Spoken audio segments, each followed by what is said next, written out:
Jake Paul, Joshua. Oh, Jesus.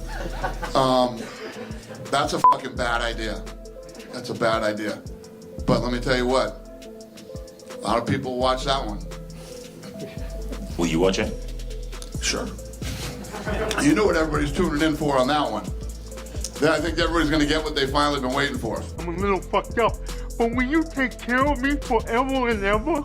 The so-called problem child finally hit the end of the road. For years, fans argued about what would happen if a YouTube-built phenomenon stepped into the ring with a real heavyweight monster. On December 19th, that question was answered in the most brutal way possible. This wasn't just another loss on a record.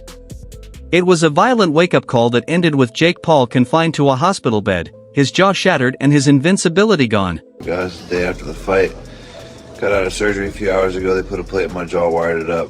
Hurts to talk, so I'm gonna keep it short.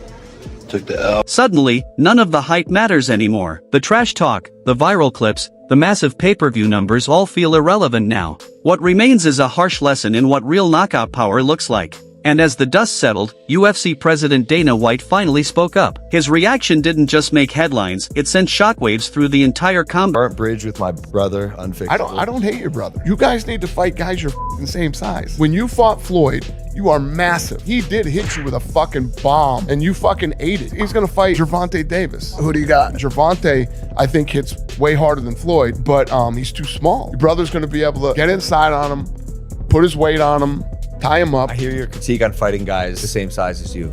Is that why you guys wouldn't let me fight Conor? Yeah, you're fucking huge. Conor weighs 145 pounds, 155 pounds. Yeah, but he said... Round 6 was meant to be Jake Paul's moment of validation. Instead, it became the moment his image collapsed. At exactly 1:31, Anthony Joshua delivered a right hand so clean and devastating that it did more than end the fight, it broke Paul's face. After surviving 5 rounds, dodging danger, and even getting off the canvas multiple times, Jake finally ran into a force he couldn't escape or outtalk. As he fell to the mat, the confidence that built his brand disappeared, replaced by the grim reality of a double jaw fracture. This wasn't a competitive loss. It was a dismantling by a man who barely shifted. Or Jake would have moved around the ring at 100 miles an hour.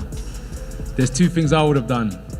Tried to shut Jake down at 100 miles an hour, or I would have gone on the back foot. So Jake decided to move around the ring, and I decided to put the pressure on.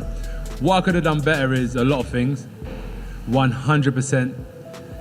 In the fight game, you've seen the amazing fighters that have graced us over the last 100 years, and the expectations that we put on ourselves are immense, but I tried my best. Jake done well while it lasted, but if you remember what I said in the interview with Cameron is, fighting's not just physical, it's psychological. And when you understand the psychological warfare, I did say to you that, Jake, what's gonna happen? I'm gonna see a time when I'm gonna take your soul and you're either gonna give up or you're gonna get knocked out. And unless you have that instinct, you just will never be a good fighter. So I wish that I could have knocked him out at the start.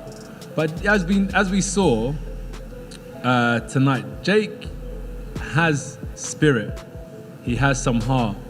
He tried his best, and I take my hat off to him because, number one, a lot of fighters haven't got in the ring with me, and Jake did. And secondly, even when he got knocked down, he kept on trying to get up, and I take my hat off to him. So America, I think you have someone who could potentially, if he still has the heart for it, come back again, dust the dirt off his shoulder, and come again and maybe sell out this center sometime in 2026, maybe against a Gervonta Davis, a Ryan Garcia, who knows. What followed inside the hospital was a nightmare for the Paul camp. Doctors at Miami University Hospital were forced to reconstruct Jake's jaw, installing titanium plates on both sides just to hold the bone together. The damage was so severe that multiple teeth had to be removed, leaving him restricted to liquids only. X-ray images quickly spread online, showing a jaw snapped completely apart. It became a chilling reminder of a fight many warned should never have been approved. Jake's jokes about fighting again in days sounded less like bravery and more like denial in the face of reality.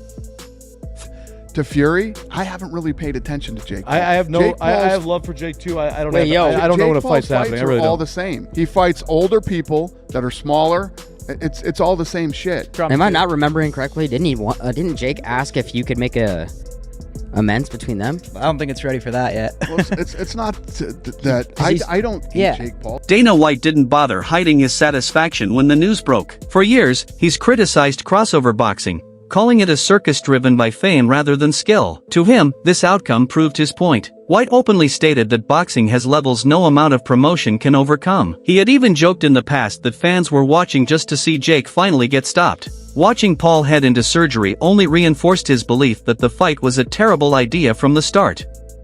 In Dana's eye, what'd you think of the fight? Oh, God. I think the gig is up. I'm just tired of Jake Paul as a boxer. I think he's done a fantastic job. He dressed up like Hulk Hogan. I just don't know how many more times Netflix is going to go to bat for him. But I think they will one more time because, you know, the axiom is basically if you draw money, you're going to be getting chance after chance until you're not drawing money. And then you'll still get a couple more chances after that because you did draw money. And that's kind of where he's at right now. You know, he's going to draw with Tyson. He's going to draw on this one. And so he's going to get a couple of more chances, you know, with Netflix. And they'll pay that, you know, good for him. They'll pay that money. But, man, these are, you know, this was just a bad fight. And made boxing look bad. Made boxing look bad in many ways. You know, especially it just was a circus. And the guy, you know, going for takedowns and the ref's not doing anything. I thought the ref was terrible. Thought Joshua, you know, was not good. Hurt himself, and then he even admitted it.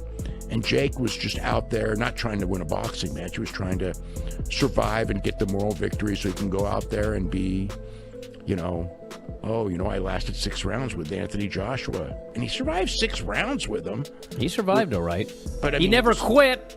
Like somebody I know. The size difference alone told a disturbing story. Joshua entered the ring at a solid 243 pounds, looking every inch the elite heavyweight champion he is. Paul, at 216 pounds, looked undersized and outmatched. Many analysts have since described the fight as a Tom and Jerry scenario, with Jake spending most of the bout running, clinching, and surviving. The Florida State Athletic Commission has come under fire, with critics questioning how such a matchup was ever approved. When a novice faces a proven knockout artist, the risk isn't competition, it's catastrophe. Carry Jake Paul for a while, but told me afterwards that he could see that Jake Paul was being evasive. I spoke to him personally, and he decided just to slowly marinate Jake Paul. Obviously hit him with a huge right hand midway through the 6th round to end the bout. Broke Jake Paul's jaw.